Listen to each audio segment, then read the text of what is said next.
My self doctor Deepak Singh. आज होली का त्यौहार है और आप सभी को होली की बहुत बहुत शुभकामनाएं। आज एक छोटा सा टॉपिक पे हम लोग आए हैं कि होली में जो हम लोग रंग अबीर या कलर पाउडर जो हम यूज करते हैं, उसकी वजह से मेरे स्किन पे लगने के कारण क्या क्या रिएक्शन और क्यों हो जाता है और उसका क्या ट्रीटमेंट करते हैं। सबसे पहला चीज़ कि ये जो पिगमेंट होते हैं, वह पिगमेंट में कई तरह के केमिकल होते हैं।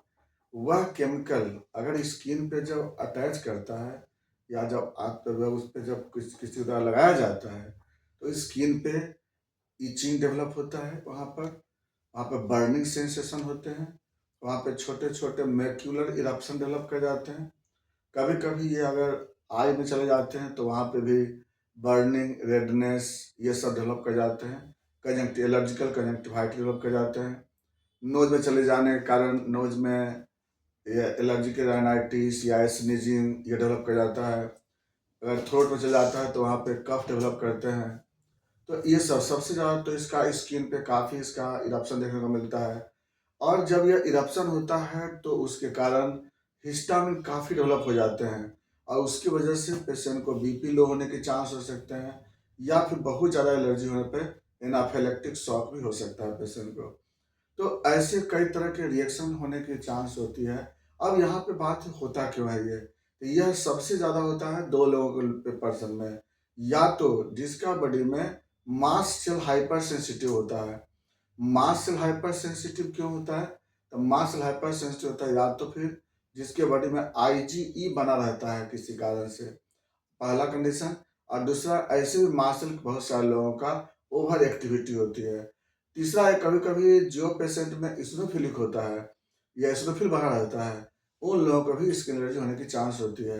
यानी आईजी बनने के कारण, hyper sensitivity of mast cell के कारण, और कभी कभी इस्नोफिलिया के पेशेंट में इस्नोफिल बना रहने के कारण। यानी इसके कारण क्या होता है ना कि मास्ट सेल से हिस्टामिन ज़्यादा बन जाते हैं और उसके कारण एलर्जी डेवलप कर जाती है। और दूसरी तरफ अगर इस्नोफिल बना हुआ है तो इसी एफ बन जाते हैं और उसके कारण पेशेंट को कई तरह के स्किन एलर्जी डेवलप कर जाते हैं। और साथ साथ नोज और थ्रोट और आई का भी सिम्टम पेशेंट डेवलप करता है। कब? जब स्नोफिल बढ़ा था तब। अब तो ये तो हो गया। अब हम बात करते हैं कि अगर सडन इसके लिए क्या उपाय करना है। तो सबसे पहले अगर ऐसा पेशेंट अगर मिलता हो और इसकी एलर्जी का हो तो सबसे पहला काम करते हैं हम लोग आर्सेनिक अल्ब। आर्सेनिक अल्ब कब देते हैं? जब सडन डेवलप करता है बाय द वे, और उसके साथ साथ स्किन पे वहाँ पे सडन वहाँ पर इरप्शन डेवलप कर जाता हो और उसके साथ अगर सिस्टमिक इफेक्ट भी डेवलप हो जाता हो, जैसे अगर जीआईटी का प्रॉब्लम्स, नोजिया, वोमिटिंग या फिर हाइपोटेंशन या ये थ्रोट प्रॉब्लम्स, तो वो सब केस में आर्सेनिक आप दे सकते हैं उसमें 30%। नंबर 2 पे आते हैं आर्सेनिक सल्फ।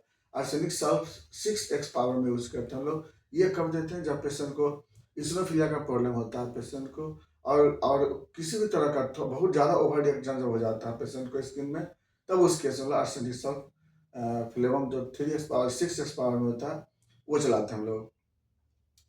थर्ड में हम लोग चलाते हैं एकोनाइट देते हैं। एकोनाइट कब चलाते हैं? जब पेशेंट को इस कलर के कारण सडन जो होता है उसमें वीकनेस आने लगता है पेशेंट में, तब उस केस में लोग एकोनाइट यूज करते हैं।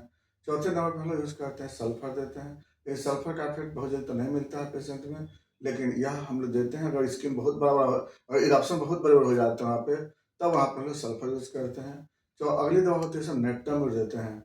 नेटम जो होता है हम लोग या 6x से स्टार्ट करते हैं, नहीं तो 30 पावर में देते हैं पेशेंट को। 2-2 3-3 घंटा पे चलाते हैं और उस केस में भी पेशेंट को बहुत जल्दी राहत मिलती है।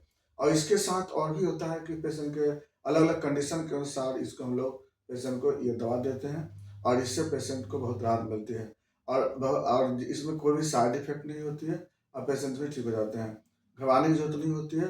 हम लोग एंजॉय करेंगे कलर से, लेकिन बचा के यूज करें हम लोग। जबरदस्ती किसी को भी यह यूज नहीं, कलर यूज नहीं करना चाहिए। बाकी नेक्स्ट वीडियो में थैंक्स।